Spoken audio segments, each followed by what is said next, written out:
इसका तीसरा प्रकार है वाच्य का भाववाच्य।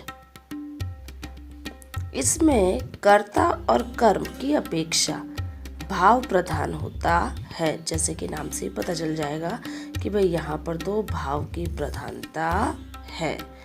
यहाँ क्रिया भाव के अनुसार प्रयोग परिवर्तित होती है। परिवर्तित बदलना, क्रिया जो है भाव के अनुसार बदलती है।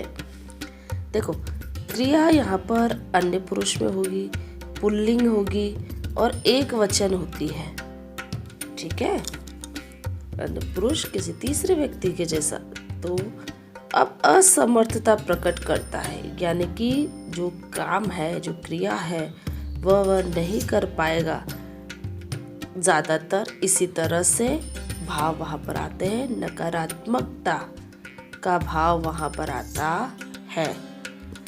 अब उदाहरण देखो, इसके अंदर से और नहीं हमें मिलता है वाक्य के अंदर। देखते हैं कैसे। तो उससे गाया नहीं जाता। अब देखो, गाया नहीं जाता, ठीक है।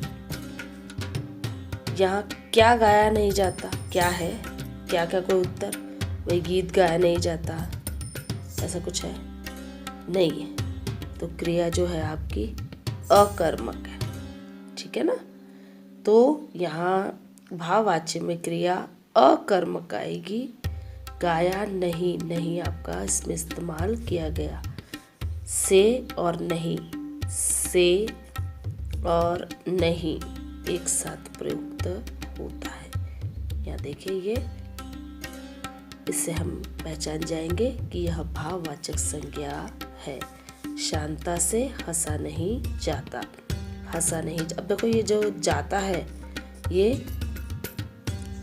या तो लड़की है शांता, अगर ये होता तो जाती होती, लेकिन यह नहीं। यहाँ पर हमेशा उसने कहा पुल्लिंग ही आएगा, एक वचन, ठीक है। क्रिया हमेशा पुल्लिंग ही आएगी, तो इसीलिए यहाँ जाता का प्रयोग हुआ। शांता से हंसा नहीं जाता, क्या हंसा नहीं जाता? तो उसका उत्तर नहीं मिल रहा है, कर्म नहीं है, तो इसलिए यह अकर्मक क्रिया है। भाववाच्य के अंदर अकर्मक क्रिया शब्दों का ही प्रयोग किया जाता। या सोया, हंसा, गाया, इस तरह से क्रिया का प्रयोग किया जाता है। जब वाक्य परिवर्तन करने होंगे तो ये आपको ध्यान रखना है। क्या? गाया, हंसा, सोया जैसे शब्दों, क्रिया शब्दों का आपको वहाँ पर इस्तेमाल करना रहेगा। अन्य उदाहरण और देख ले।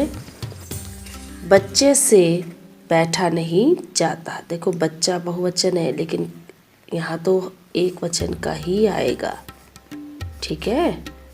यहाँ जो क्रिया है वह एक वचन की ही आएगी, चाहे कर्ता जो बहुवचन का ही क्यों न हो। इसी तरह से देखो, बैठा शब्द क्रिया यहाँ आई है, बैठा नहीं जाता, ठीक है।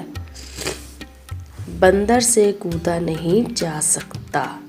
देखो, से भी है, नहीं भी है, जा सकता एक वचन की क्रिया, और बंदर से।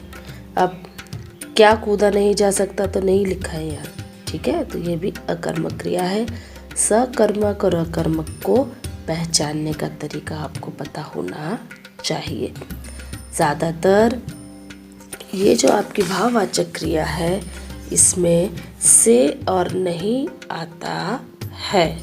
नकारात्मकता का भाव, इसमें किसी काम को मना करने का जो भाव होता है वो इसमें पाया जाता है, या कार्य नहीं करने की अपनी बात को वो दर्शाता है।